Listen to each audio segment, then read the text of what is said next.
Bom dia a todos os irmãos, mais uma vez. Sejam todos bem-vindos à casa do Senhor, que a paz do Senhor Jesus Cristo esteja com todos vós. Diz o salmista, no Salmo 127, versículo 1: Se o Senhor não edificar a casa, em vão trabalham os que edificam. Como é que Deus vê a tua casa? Como é que podemos edificá-la na presença de Deus? Como é a casa que Deus quer? A resposta a estas questões estão-nos ante uma casa. Aproveitamos o acrílico, faz conta que está uma casa, e olhamos para a base, e a base da nossa casa deve ser Cristo é a rocha. Efésios 2, 20 e 22, edificados sobre fundamentos dos apóstolos e profetas, sendo Ele mesmo, Cristo Jesus, a pedra angular. A base sobre a qual devemos edificar a nossa casa, para que seja resistente, robusta, é a rocha que é Cristo. Mateus 7, 24 a 27 diz-nos: todo aquele, pois, que escuta estas minhas palavras e os pratica, assemelhei ao homem prudente que edificou a sua casa sobre a rocha. E desceu a chuva, correram rios, e sopraram ventos, e combateram aquela casa, e não caiu, porque estava edificada sobre a rocha. E aquele que ouve estas minhas palavras e não as cumpre, compará-lo-ei ao homem insensato que edificou a sua casa sobre a areia. E desceu a chuva, correram rios, e assopraram os ventos, e combateram aquela casa, e ela caiu, e foi grande a sua queda. As paredes são a nossa proteção. Neemias 4,14: lembrai-vos do Senhor, grande e temível, e pelejai pelos vossos irmãos, vossos filhos, vossas filhas, vossa mulher e pela vossa casa. As paredes da casa são a proteção do lar, e isto é tarefa de cada um na família. Na época de Neemias, edificaram um muro à volta da cidade, com as casas a cercar a cidade, e cada família edificou um muro perto da sua casa. Em terceiro lugar, o teto é a presença do Senhor. Salmo 91:1 diz-nos: o que habita nos esconderijos do Altíssimo e descansa à sombra do Onipotente. A presença do Senhor deve ser o revestimento, a cobertura da família e um contacto aberto com a glória de Deus. Numa casa não pode faltar a água, e a água é a fé. João 7,38: quem crer em mim, como diz a Escritura, do seu interior fluirão rios de água viva. Como não pode haver falta de água numa casa, também não pode haver falta de fé. Faz fluir a presença de Deus no lar. Em quinto lugar, a luz. A luz é a Bíblia. Salmo 115, 119, 105. Lâmpada para os meus pés é a tua palavra e luz para o meu caminho. A Bíblia deve ser um lugar de realce para a casa e para a família, não para enfeitar, mas como a palavra de Deus. Deus quer ser o arquiteto da tua casa. A casa vista por Deus é assim. Não importa se é grande ou pequena, o que faz a diferença é se for um lugar firme, na rocha, com proteção, a presença do Senhor, e onde fluirá o rio de água do Espírito, a luz da palavra de Deus. Deixa Deus edificar a tua casa, deixa Deus edificar a tua vida. Vamos dar isso ao nosso culto enquanto diz número 356, és minha rocha. Deixa-me logo para os puder.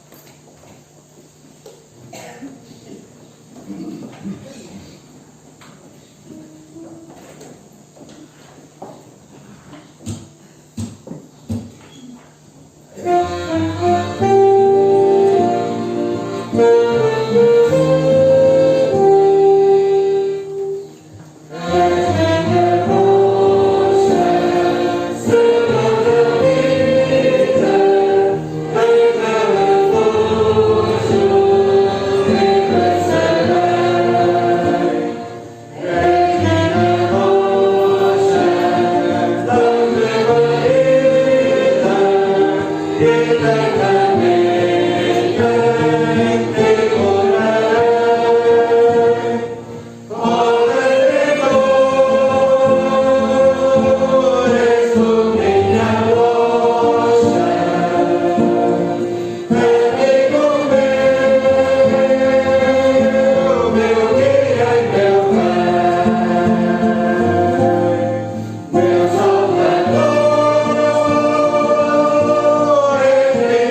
És a nossa rocha, a rocha eterna da nossa salvação. Acabamos de cantar. Nesta manhã nos alegramos de estarmos na tua santa presença, Senhor, aqui reunidos em teu santo nome. Agradecemos-te, Senhor, todas as coisas contribuem para o bem daqueles que te amam. Pois agora, Senhor, no decorrer da continuação do culto, teu servo, na exposição da tua santa palavra, tu falas aos nossos corações. Te rogamos e agradecemos no precioso e santo nome de Jesus. Diz o salmista no Salmo 68, versículo 19: Bendito seja o Senhor, que de dia em dia leva a nossa carga, o nosso fardo, Deus que é a nossa salvação. João de Cunha, no século XVII, esteve preso durante 10 anos por pregar a palavra de Deus na praça pública. Nesse período escreveu o livro mais lido do mundo, depois da Bíblia, muitos irmãos já leram, O Peregrino. Neste livro conta a jornada do peregrino rumo à cidade santa, relatando vários perigos com que se depara nessa caminhada. Um cristão ofegante, cansado, marchava com um imenso fardo às costas, até que vê a cruz e o fardo é removido das suas costas e caminha solto desse peso. O trajeto rumo à glória é pelo caminho estreito do arrependimento e da abdicação. Fardos e mais fardos são atados aos nossos ombros, acumulamos muitos temores nos nossos corações e as pressões muitas vezes esmagam-nos. Ficamos amassados debaixo dessas cargas pesadas. Não podemos prosseguir confiando apenas na nossa força. O salmista compreendeu essa realidade, no versículo que lemos, e louva a Deus porque Ele carrega o nosso fardo, não apenas em ocasiões especiais, mas no dia a dia. O Senhor não leva apenas o nosso fardo, mas também nos carrega ao colo. Estende sobre nós os seus braços eternos, segura firme a nossa mão. Ele é o Deus da nossa salvação. Ele salva-nos do peso, da culpa, do medo, do pecado, dos inimigos, do mundo, do diabo e da morte. Ele leva-nos salvos para o seu reino celestial. Vamos prosseguir o nosso culto então no número 346, onde Ele guia. E podemos fazer outro, acho que podemos. Deus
todos estes morreram na fé, sem terem recebido as promessas, mas vendo-as de longe e crendo-as, abraçando-as, confessaram que eram estrangeiros e peregrinos na terra.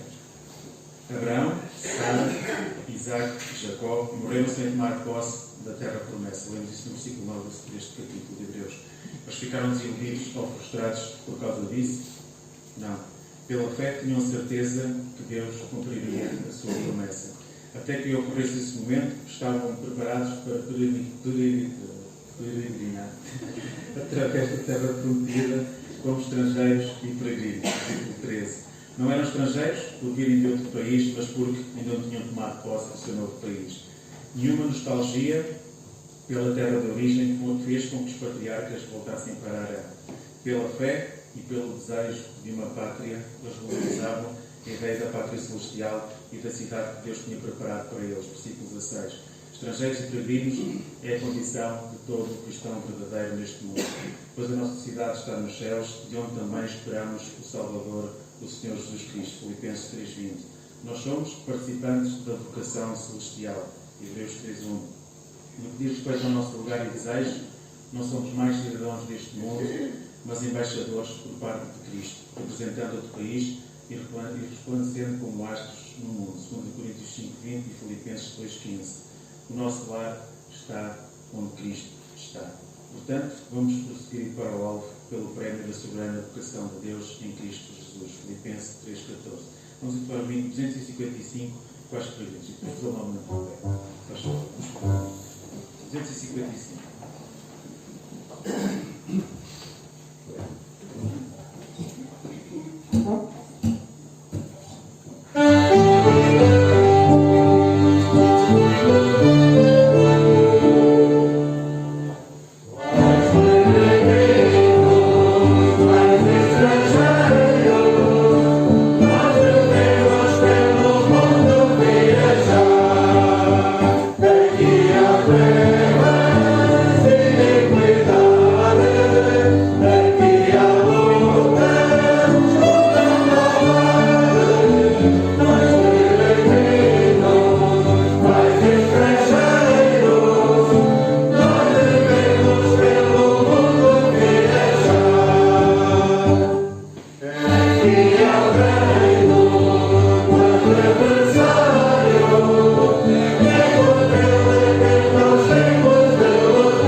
Ora, bons dias, eu não vou tirar esta coisa esquisita que é para não ter depois de limpar aqui o académico. Queria deixar convosco alguma informação. Lembrar que os nossos irmãos se reúnem em Góis, estão celebrando hoje mais um aniversário da abertura do trabalho do Senhor naquela localidade, com habitualmente um culto às 16 horas, e hoje também estarão reabrindo as suas reuniões públicas depois deste interregno. Também, hoje às 16 horas terá lugar aqui a reunião de igreja, portanto para os irmãos, os crentes em comunhão. Quero dar as boas-vindas àqueles que nos visitam depois, ou que regressaram depois da reabertura. Alguns é a primeira vez hoje, pelo menos que eu me recordo, não vai na memória. 2 irmãos e 2 irmãs é a primeira vez que vêm depois da reabertura. Então, bem-vindos às novidades. Agora podemos ver. E aproveitando essas novidades, e especialmente por amor destes, lembrar algumas das recomendações, como já viram as indicações todas, os doseadores de álcool gel para descer as escadas, para subir, etc. Mas mais importante ainda, a utilização da casa de banho, que condiciona muito ali sempre. É de género, para quem conhece, o chamado garrafão da Ponte 25 de Abril, que são as 6 faixas, depois passa só para 2. É quase a mesma coisa ali. É de 4 e depois aí é só 1. Contudo, quando a casa de banho está a ser utilizada, está uma luz acesa ali por cima da porta da casa de banho. Costuma ser para olhar para trás, mas agora posso dizer, podem olhar para trás, especialmente aqueles que ainda não viram isso. Mas a luz está, agora isso é um bocadinho, aí está. É assim, quando a luz estiver ligada, por favor, quem precisar de utilizar a casa de banho, permaneça sentado. E só se levante quando ela desligar. É só essa a recomendação para evitar a acumulação de pessoas ali na salita que deixamos de cumprir o distanciamento. Queria deixar convosco alguns pedidos de oração. O Vítor Garcia, o genro da irmã Luísa Santos, ele está internado, ele tem sido acometido por alguns trombos, que tem deixado algumas mazelas. Entretanto, foi anteontem, colocaram 2 drenos no tórax para fazer o escoamento de líquido, digamos, de sangue acumulado, que era o que eles diziam que estaria a provocar isso. Não sei, ele estará fazendo a drenagem desse líquido ou dessa bolsa de sangue para ver se as coisas melhoram. Contudo, ele também irá começar a fazer a quimioterapia para o problema que ele tem e continua com um outro problema ainda, é que agora apareceu mais um trombo. Não sei se eu vi aquilo e ficava assim uma veia que começa a aumentar para dimensões desproporcionais mesmo. E então agora é numa perna que não permite a circulação de sangue no pé e ele está a ficar o pé está sempre gelado.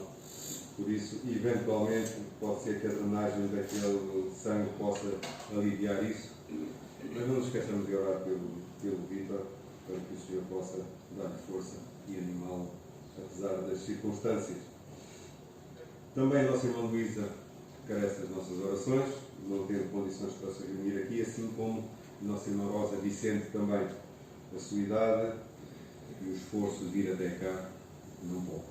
De maneira que a nossa irmã está ganhando força para ver se por etapas consegue regressar à casa de oração ao domingo para estar em comunhão connosco.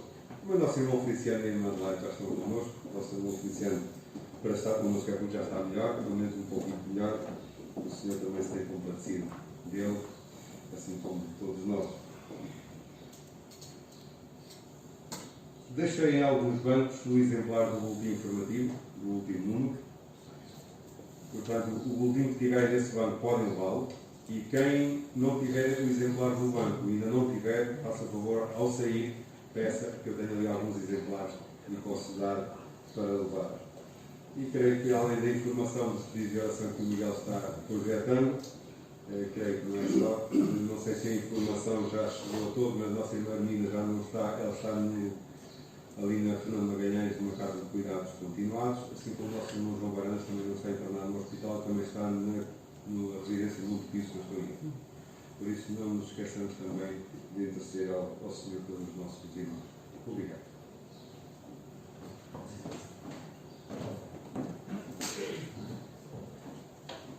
Antes de darmos a palavra a todos auspicioso. E vamos aproveitar para levantar as nossas ofertas para o nosso Deus. Se está bom dizer que nós não se vão agir a contribuir. Esta oferta é para os membros e o número 91.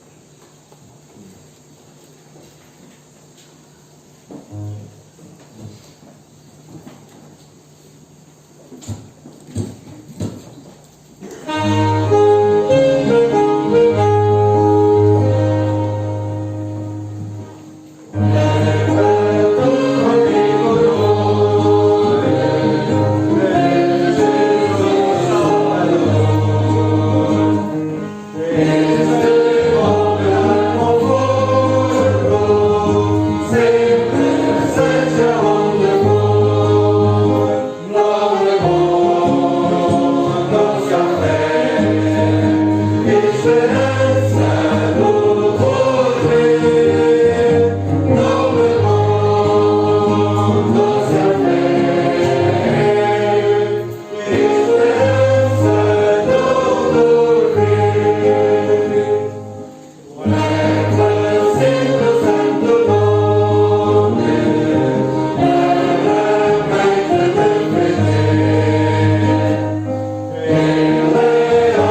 Não? Não. Mas já para utilizar a projeção do PowerPoint. Acho que foi projetado. Agora cá. E agora? Tens que esperar. Peraí, Após o breve momento de suspense técnico, foi.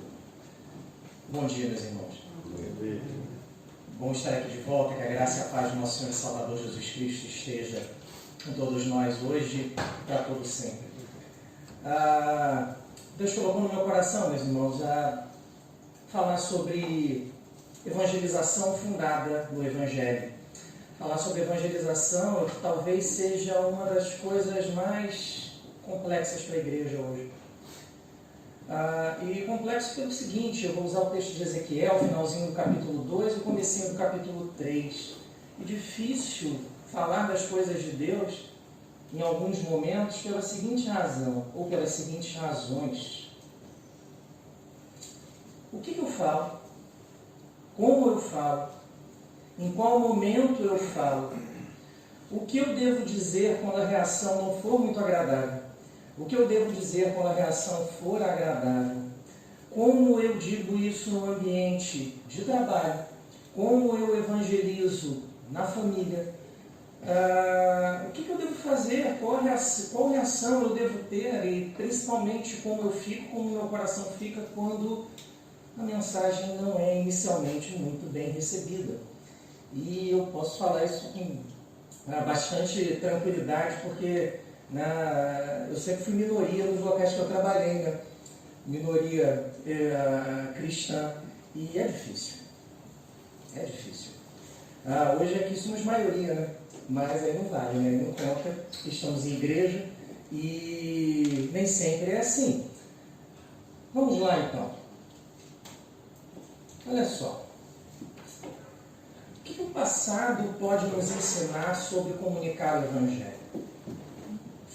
Essa é a razão. Olha só, deixa eu falar uma coisa para os irmãos. Uma das coisas que mais me incomoda no evangelismo, na evangelização hoje, é o mais do mesmo. Quando começa, eu já sei o que é, o que vai ser falado, como vai começar, qual será o meio, qual será a conclusão. E quando isso acontece, o que normalmente acontece com quem ouve é perder o interesse de ouvir quem fala. Eu não vou falar, não vou criticar a fé e a religiosidade de ninguém, longe disso, mas os irmãos conhecem algumas denominações religiosas que colocam normalmente um palanquezinho ou algo assim, ficam nas ruas, normalmente 2, parados, e eles aguardam que alguém vá lá e tenha maior curiosidade de ouvir algo sobre a mensagem para que eles possam desenvolver a narrativa. Algum dos irmãos já foi lá? Não, eu sou crente, eu não vou e tal. Mas sabe o que é?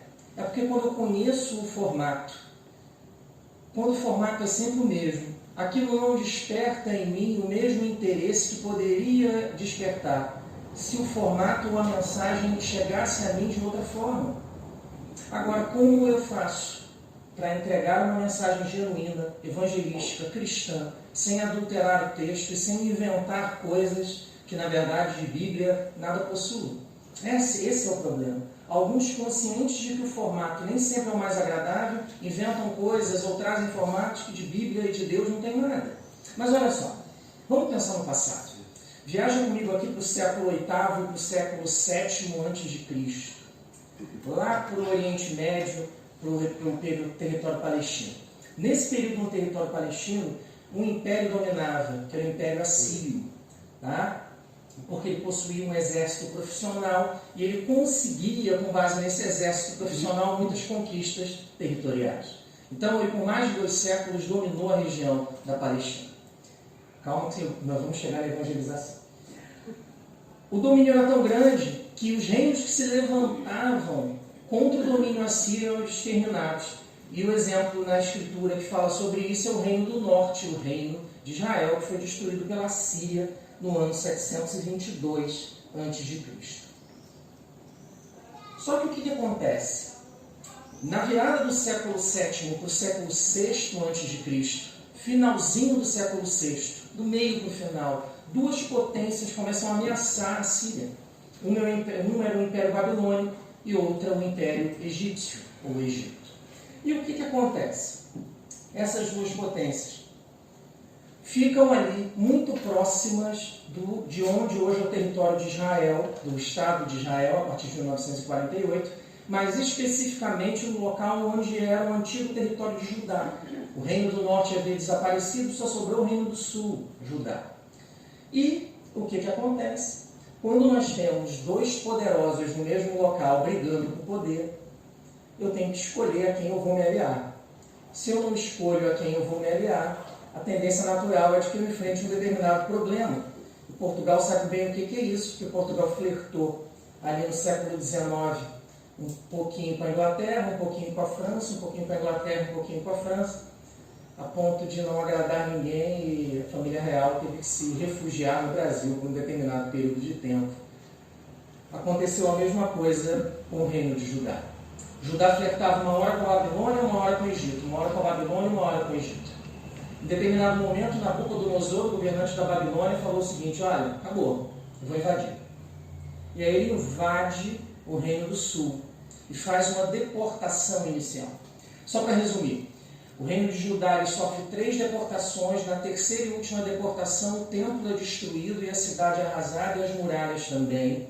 Isso é contado aí na Escritura com calma em vários livros, vale a pena muito ler, é muito interessante. Só depois com Esdras e Neemias, 70 anos depois, o Reino de Judá ele é restaurado.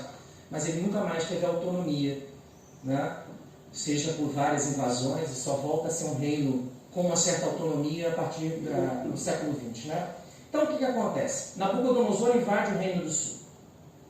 Leva o povo como cativo, mas ele não leva todos. Ele leva a elite, ele leva os governantes, aqueles que tinham maior condição financeira e a nobreza, e leva para a Babilônia. E ele faz o seguinte: olha, o jeito de enfraquecer e envergonhar aquela nação é eu levar o povo, a elite, os governantes e os nobres, para a Babilônia e para que lá eles me sirvam. E um desses que vai para a deportação é o próprio rei Joaquim, rei de Judá, o último governante de Judá nesse período. E Zedequias, que era tio de Joaquim, ele é colocado como governante substituto lá em Judá. O que acontece então nesse período? Um dos deportados é o profeta Ezequiel, que é a personagem que nós vamos falar um pouquinho mais. Então o que acontece? O ministério do profeta Ezequiel ele se inicia durante o cativeiro babilônico. Ezequiel é levado até a Babilônia e ele era sacerdote. Então ele se prepara, e o sacerdote naquele período, ele tinha uma intensa preparação. Normalmente essa preparação levava até 10 anos. Por quê? Porque o sacerdote só assumia suas funções no templo com 30 anos. Que ele era considerado adulto para a cultura dos hebreus. Então, o que acontece? O Ezequiel, ele era sacerdote, filho de um sacerdote. Então ele já tinha, vamos dizer assim, uma linhagem sacerdotal e já foi orientado para ser sacerdote desde cedo. Ele entra em treinamento e aguarda o momento de assumir suas funções no templo. Só que com 25 anos, por volta de 25 ou 26 anos, ele é levado para a Babilônia. E na Babilônia não tinha templo. Na Babilônia não havia um grupo sacerdotal preparado. O que Ezequiel vai fazer? Ficou complicada a situação para ele. Só que apesar disso ele trabalha. A Escritura diz para nós, o Ezequiel ele é sensacional, eu gosto muito de datação bíblica, porque ele faz uma datação babilônica, e é só pegar a datação babilônica que ele faz, comparar com o calendário juliano, e dá para chegar certinho as datas que ele coloca.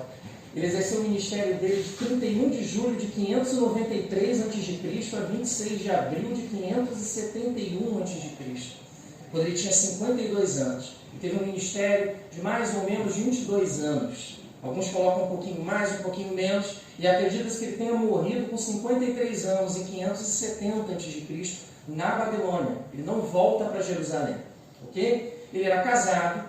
Quando Jerusalém cai, a mulher dele morre e ele fica viúvo. Mas vamos voltar para o personagem, o profeta Ezequiel. Ele foi deportado para a Babilônia na data aí, 16 de março de 597.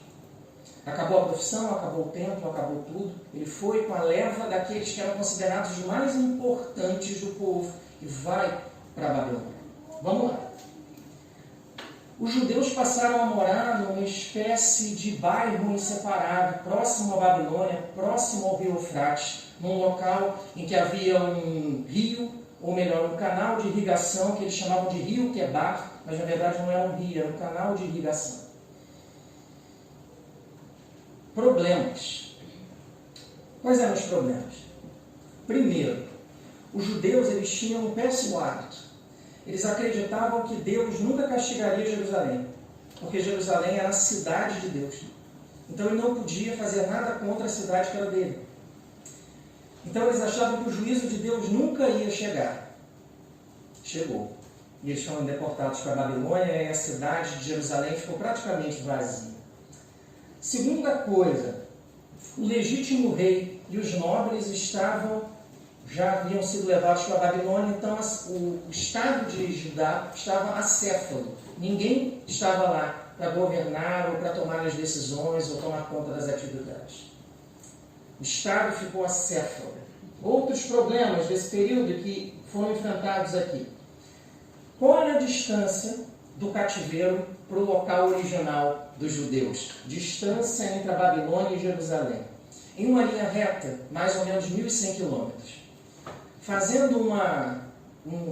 Dando uma ideia do caminho que deveria ser seguido, e lembrando, sem estradas, sem infraestrutura e sem muita segurança, essa distância aumentava para mais ou menos 1.500 quilômetros, o que dava, naquele período no mundo antigo, aproximadamente 5 meses de caminhada. O povo foi levado cativo para a Babilônia e foi caminhando por 5 meses até o destino do cativeiro. Olha só, isso está lá em Esdras 7 e 9. Esdras conta o destino de volta do cativeiro para Jerusalém. Ele fala que a viagem durou 5 meses. Se para a volta durou 5 meses, para a ida durou 5 também. Olha só a distância, essa distância aí de 1.500 quilômetros mais ou menos. Deixa eu te dar uma ideia. Sabe qual é a distância aproximada de 1.500 quilômetros? É a distância entre Coimbra e Paris. Olha a distância. Eles estavam muito longe. E eles achavam o seguinte, olha, Deus nos abandonou. O pecado foi tamanho. O que fizemos foi tão grave. Nos afastamos tanto dele que ele nos abandonou. Mas eles acreditavam que isso não duraria muito. E que Deus teria misericórdia e que em breve eles retornariam. Eles ficaram lá por 70 anos. E nessa história, nesse desenrolar, o profeta estava lá também, que ainda não era profeta. O ambiente era de desilusão, de desesperança, o povo não acreditava em mais nada, o povo de Deus estava sem esperança. O povo que tinha como responsabilidade levar e conduzir as outras nações a Deus estava sem esperança. Além disso, Ezequiel, após 5 anos de exílio, também não sabia o que fazer. E ele vai próximo a esse rio Quebar, onde ele exercia algumas funções como sacerdote, com outros sacerdotes. Está nessa margem desse rio, ali próximo. Quando ele está ali próximo, ele, sem esperança, ele tem uma visão. Deus aparece para Ezequiel e diz para ele o seguinte, olha, eu tenho um ofício para ti. Serás agora profeta do Altíssimo. Só que o que acontece? Sempre que alguém recebe um comissionamento no mundo antigo, no Velho Testamento, acerca das coisas de Deus, ele precisa legitimar o seu ministério através de algo, vamos dizer assim, que seja indiscutivelmente vindo da parte de Deus. Lembra de Moisés? Qual é a primeira coisa que Moisés diz? Olha, Senhor, eu vou lá falar com o povo, o Senhor está mandando, eu vou, mas acho que o povo não vai acreditar muito não. E aí Deus estabelece uma série de sinais para que Moisés convença o povo de que ele foi enviado por Deus. Com Ezequiel é a mesma coisa. Ezequiel ele vê inicialmente uma nuvem, no capítulo 1, nós vamos chegar no finalzinho do capítulo 2 e no capítulo 3, ele vê uma nuvem se aproximar com trovões e relâmpagos. Na sequência, ele vê que é uma estrutura que é de um metal brilhante, essa é a melhor tradução, dentro da nuvem.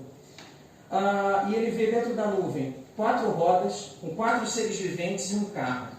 Uma carruagem, e nessa carruagem um trono. Ele vê algo parecido com isso. Eu sou fã de procurar essas imagens e demoro para achar, eu só coloco quando eu tenho certeza que é algo que tenta representar um pouquinho mais próximo àquilo que é a visão do profeta. 4 rodas, 4 seres viventes, uma plataforma, em cima da plataforma um trono, e ele vê algo em uma visão semelhante a uma representação de Deus nesse trono. Vamos lá. Qual é o objetivo disso? Por que Ezequiel tem essa visão? Primeiro, para mostrar que Deus não havia abandonado o povo, Deus se revela ao profeta. Comissiona ele como profeta. Além disso, diz para ele, olha, eu não estou só em Jerusalém. Eu não estou só no Monte de Sião e nem no Monte de Gerizim, que eram as crenças dos judeus.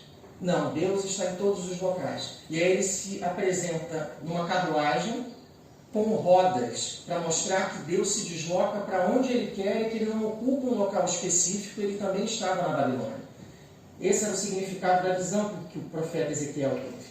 E aí, Deus chama Ezequiel para o ministério profético no capítulo 2 e diz que o ministério dele vai ser voltado para os judeus que estão na Babilônia e que precisam ouvir a mensagem de Deus. Vamos lá. Então, olha só. O que o chamado do profeta Ezequiel pode nos ensinar hoje sobre evangelização? Como é que o profeta Ezequiel e o exemplo dele, o exemplo das Escrituras, pode nos ensinar a evangelizar fundados no Evangelho? Quero ler o texto bíblico e aí depois nós vamos avançar em algumas lições aqui que são importantes para nós sobre evangelização.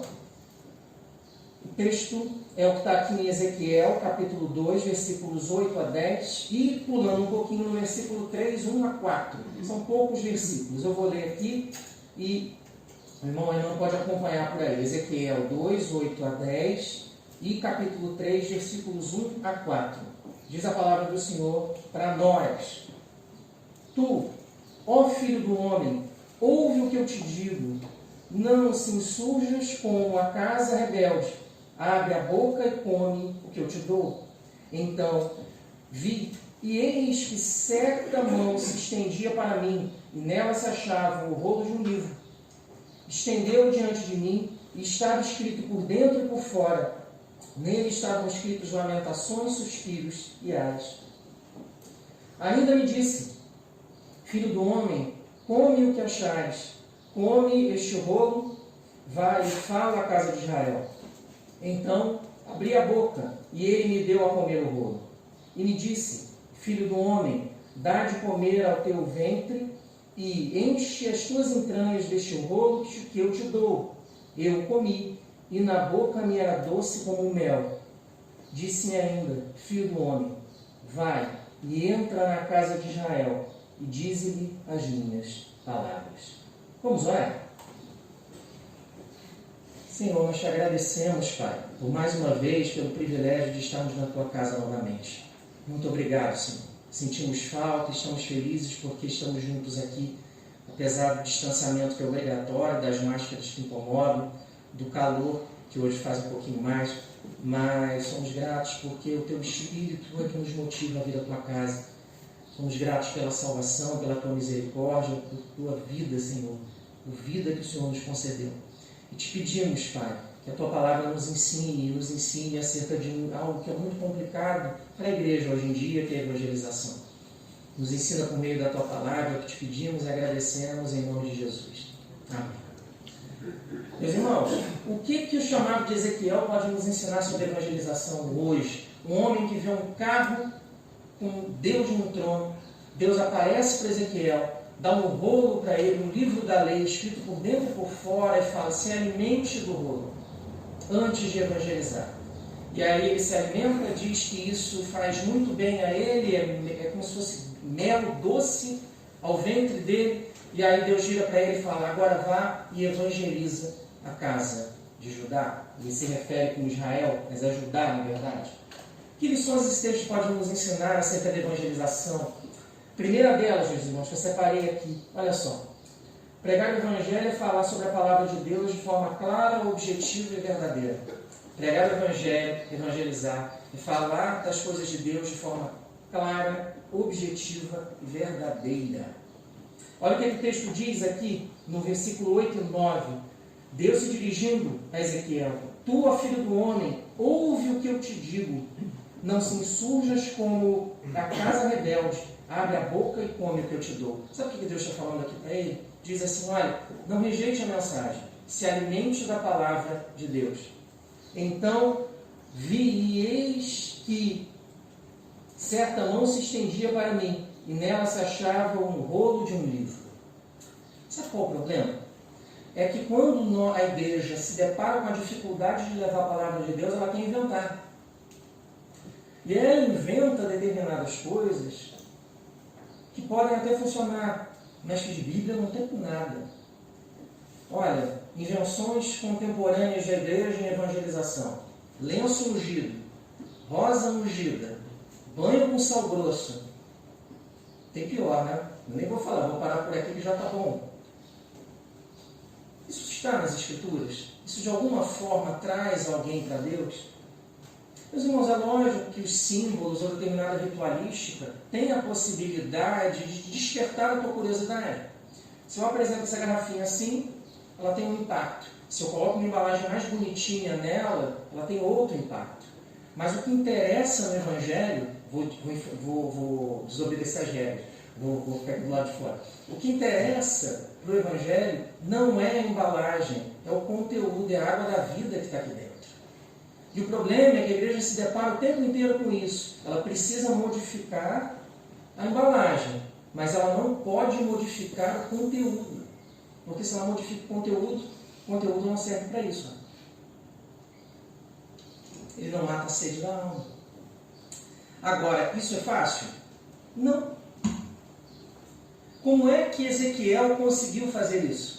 Porque ele se alimentava da palavra de Deus, ele tinha consciência de quem Deus era e ele só agia quando Deus o orientava.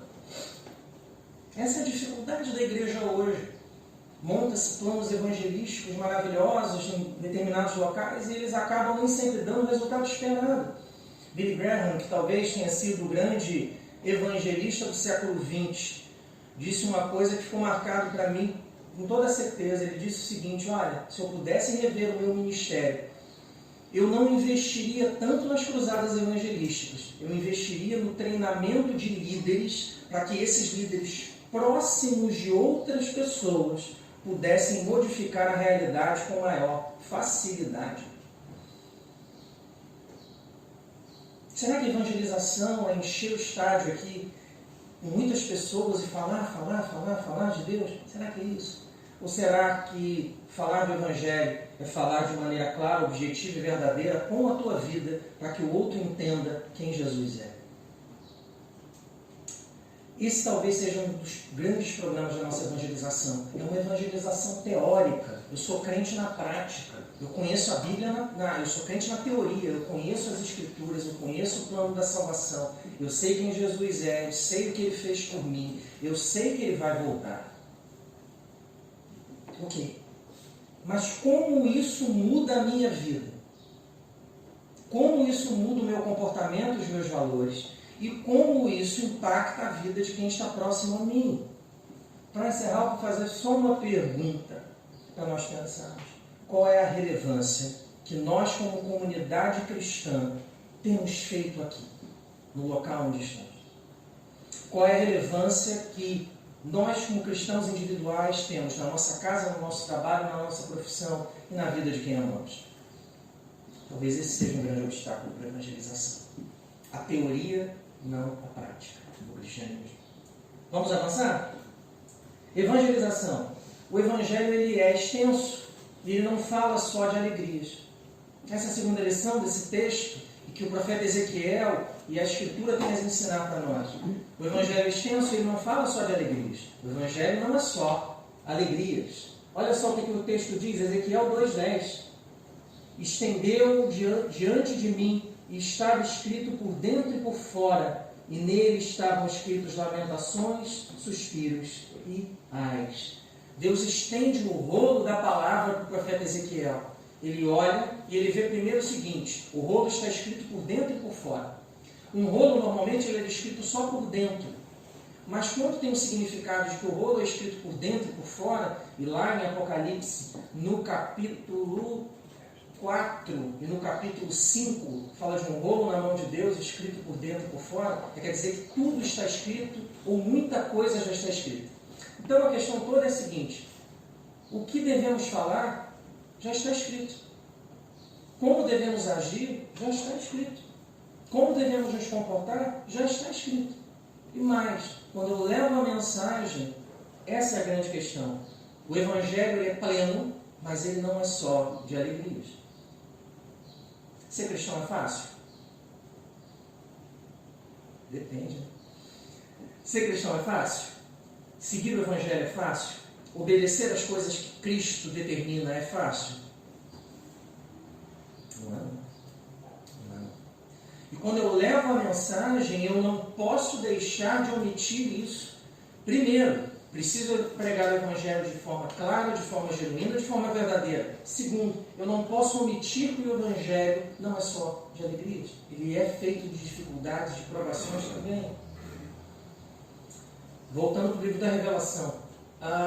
Tem especificamente nas 7 cartas, nos capítulos 2 e 3 do livro de Apocalipse, a citação a 2 igrejas que não sofrem perseguição.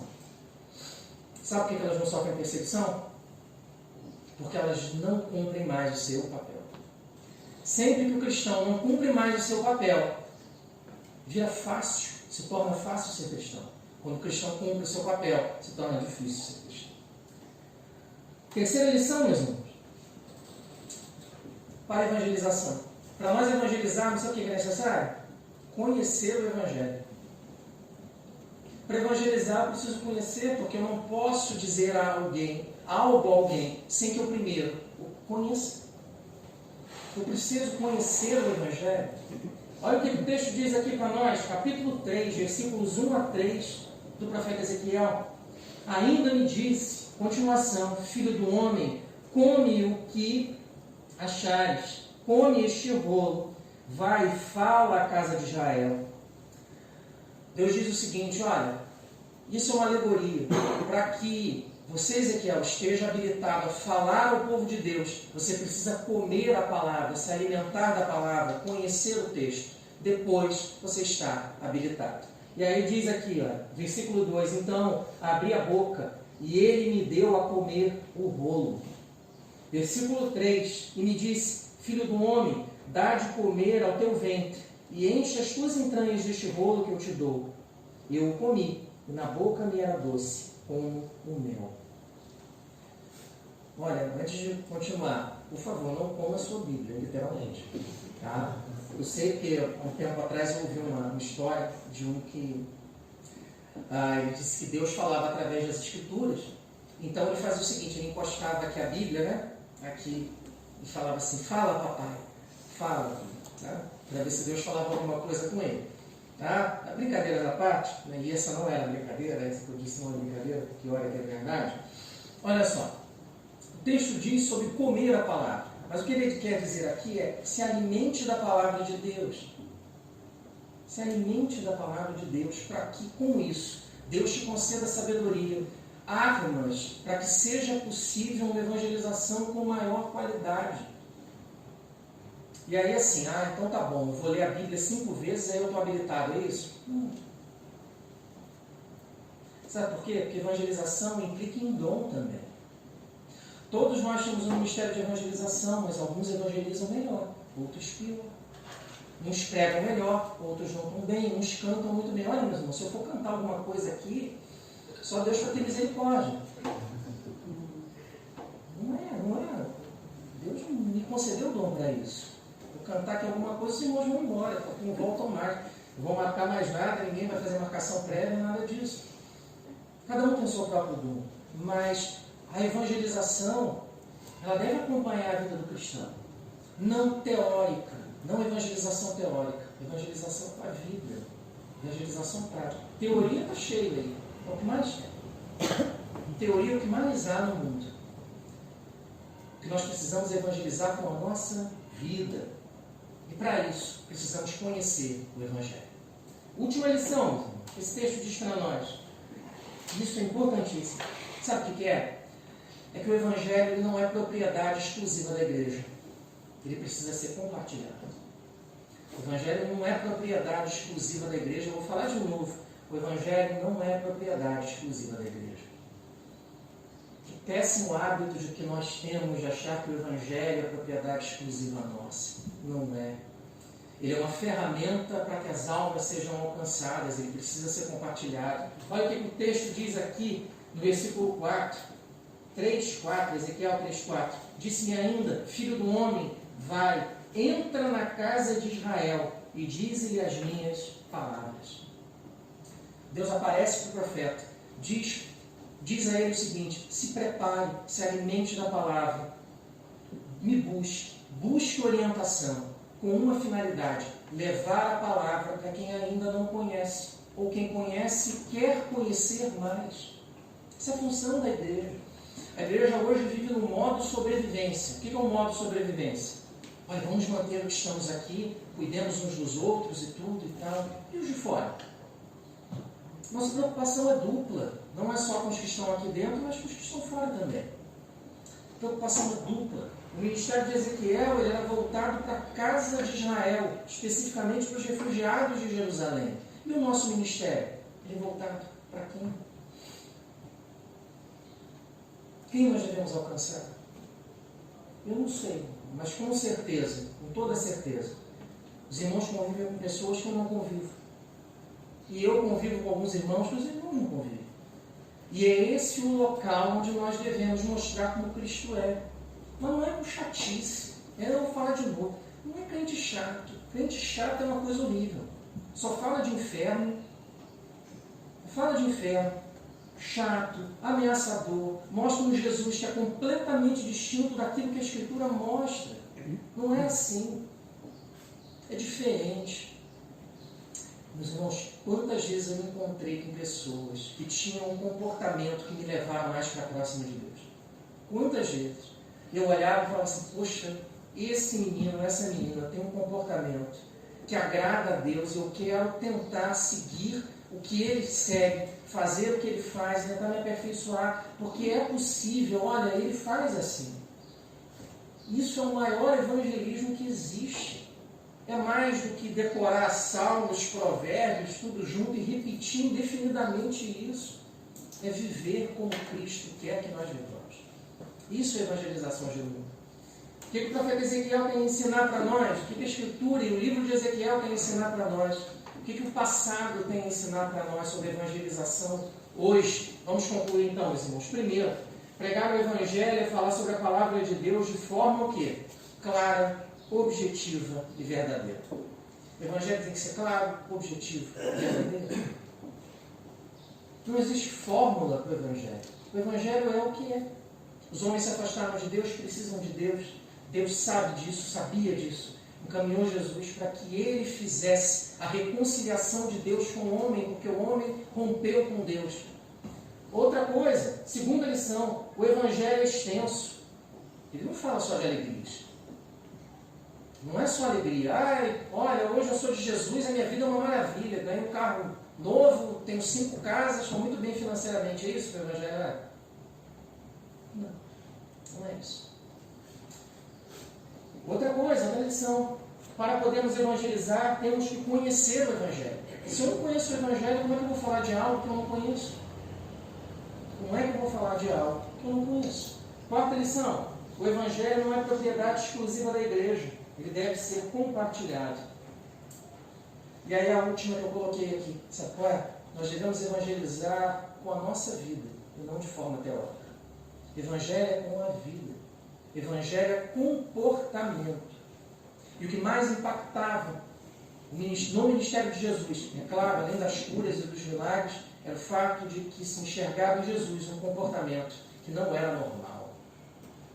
As pessoas olhavam para Jesus: como é que ele fez isso? Como é que ele se comporta assim? Como é que ele anda com essa pessoa? Como é que ele dá uma segunda oportunidade para ele? Por que ele faz isso? Por que ele fala com quem ninguém fala? Por que ele anda com quem ninguém quer andar? Por que ele diz o que ninguém tem coragem de dizer? E ele deu o exemplo, para que nós façamos o mesmo e possamos evangelizar de verdade. Que Deus nos abençoe, meus irmãos. Cuide da nossa vida e cuide da nossa igreja em nome de Jesus. Amém.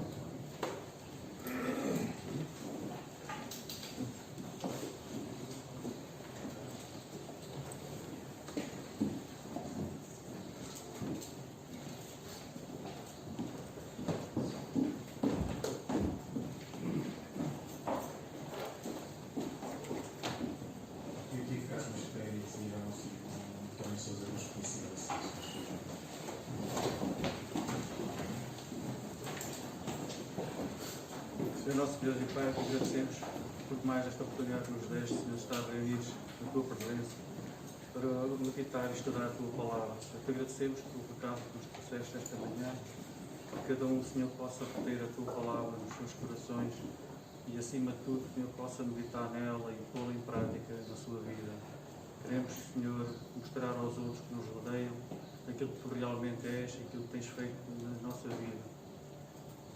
Queremos, Senhor, ser um exemplo também de bom testemunho, Senhor. Dá-nos capacidade de sabedoria e inteligência suficientes para reconhecer, Senhor, aquilo que tu desejas de nós a cada momento.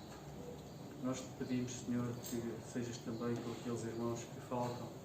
Tu conheces as necessidades de cada um e pedimos, rogamos, Senhor, que nos abençoe durante o resto desta semana ainda. Dá-nos, Senhor, a tua paz, a tua alegria e a tua bênção. Nós te pedimos e te agradecemos para a honra e glória do